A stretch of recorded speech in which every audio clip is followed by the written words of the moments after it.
Reverendo Monsignor Rolando de la Cruz, ang rektor ng ating katedral, mga kapatid na pari at diakono, mga reliyoso at reliyosa, mga minamahal na kapatid kay Kristo. First, let me greet you in advance. Happy New Year to all of you. Mabiyayang bagong taon sa ating lahat.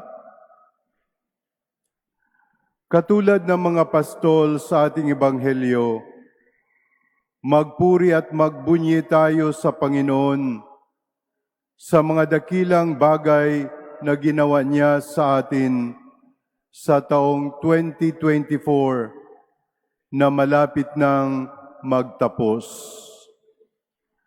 Masaya nating salubungin ang bagong taong 2025 kasama ni Maria, ang ina ng Diyos, ang naging sisidlan at daluyan ng pagsilang ng manunubos, ang inang nagbibigay buhay at pag-asa sa ating lahat. Maglaan tayo ng panahon sa panalangin at katahimikan. Katulad ni Maria, itago natin at ipagpasalamat sa ating mga puso ang mga nangyari sa taong 2024.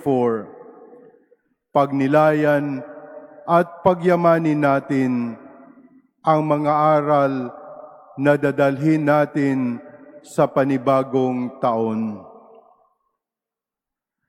Sa kabila ng mga ingay sa ating paligid, sa mga nakakaaliw na liwanag sa himpapawid, manalangin tayo ng taimtim para sa kapayapaan. Kailangan ito ng mundo natin ngayon.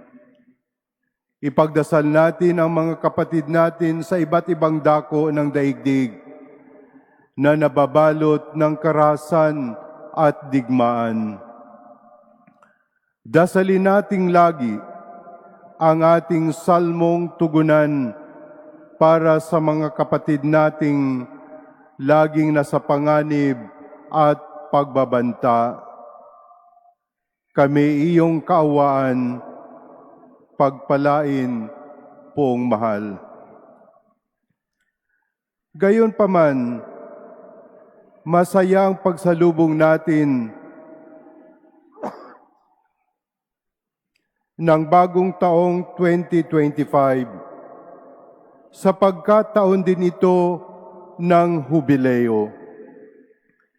Isang banal na taon kung saan sama-sama tayong maglalakbay bilang sambayanan ng Diyos na hindi kailanman mapapagod at mawawalan ng pag-asa.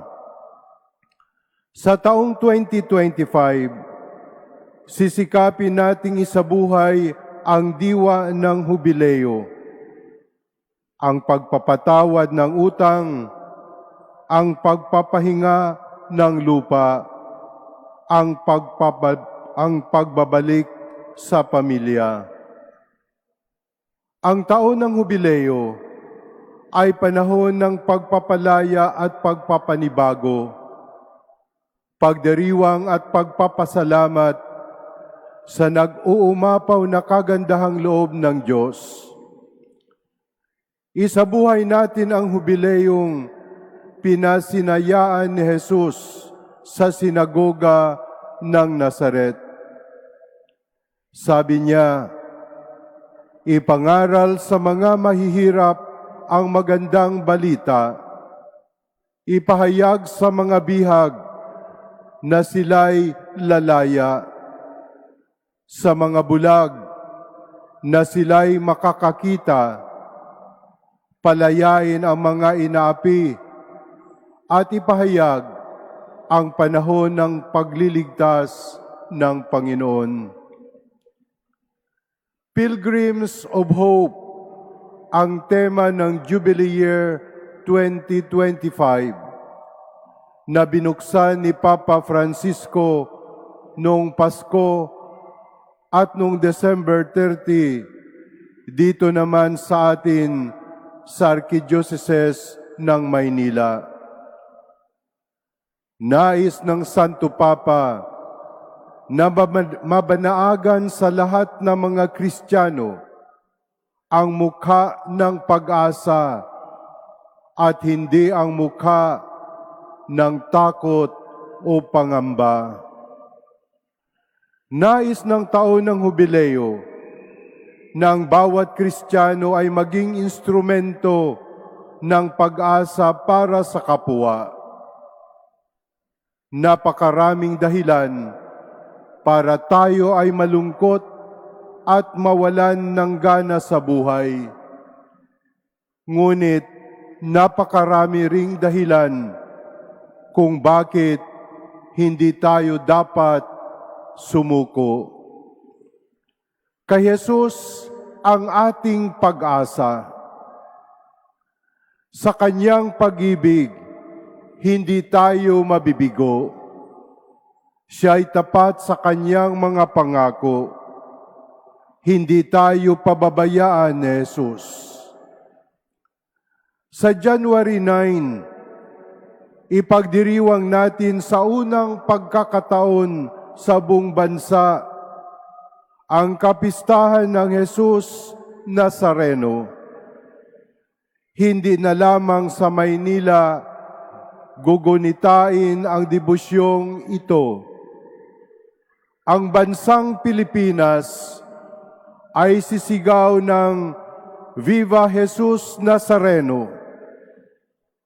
Patunay ito ng pag-asa ay mananatiling buhay sa ating mga puso at kalooban.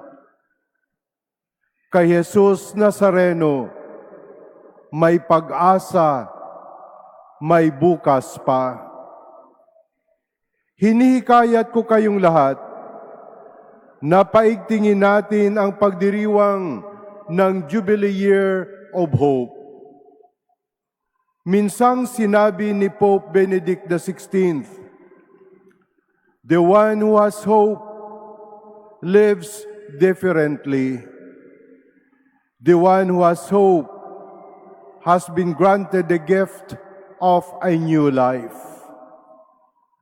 Gawin nating totoo ito sa ating mga pamilya at pamayanan. Magmuhay tayo sa pag-asa, hindi sa pagiging paasa at palaasa. Ang mga paasa ay mga taong hindi marunong tumupad sa mga pangako. Ang mga paasa ay mga taong madaling makalimot sa mga sinumpaan at mga usapan. Ang mga palaasa naman ay hindi marunong tumayo sa sariling mga paa. Ang mga palaasa ay sumuko na sa laban ng buhay. Ang Kristiyano ay namumuhay sa pag-asa, hindi sa paasa o palaasa.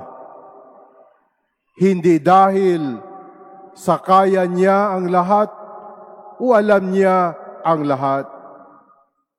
Ang Kristiyanong namumuhay sa pag-asa ay naniniwala na sa gitna ng mga pasakit, kasama niya ang Diyos.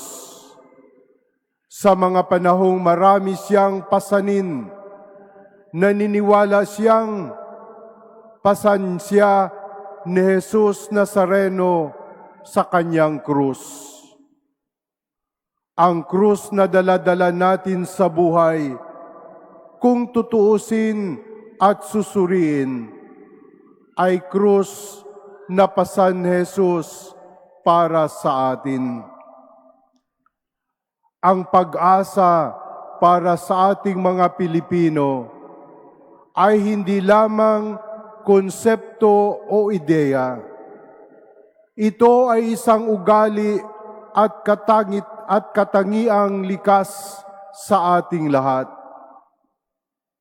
Maririnig natin ang mga salitang ito sa marami.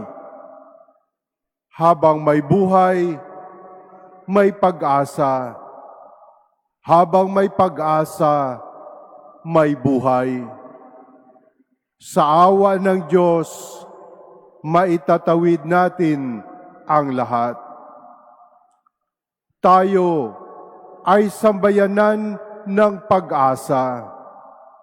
Saan ka man pumunta sa Pilipinas, meron tayong salitang ginagamit para sa pag-asa.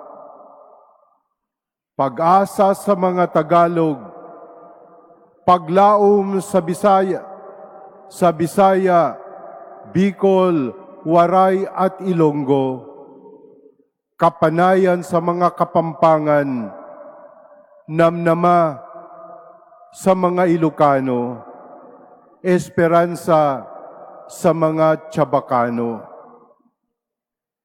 Sa Hubileo ng Pag-asa ngayong 2025, payabungin natin ang pag-asa sa ating mga pamilya, parokya at pamayanan. Kahit hindi maganda ang mga nangyayari sa paligid natin, kahit napakagulo ng mga nangyayari sa ating lipunan, lalo pat panahon din ng eleksyon ang 2025. Kahit alam nating laging may mga bagyong pumapasok sa ating bansa, hindi tayo mawawalan ng pag-asa. Ngunit mahalagang sama-sama tayo sa paglalakbay. Tayo ay mga namamanatang naglalakbay sa diwa ng synodality o sama-samang paglalakad patungo sa kaganapan ng kaharian ng Diyos. Sa pagsisimula natin ng bagong taon at sa pagsalubong natin sa dakilang Hubileo ng Pag-asa, pagpalain nawa kayo at ingatan ng Panginoon. Naway kahabagan niya kayo at subaybayan. Lingapin nawa niya kayo at bigyan ng kapayapaan. Amen.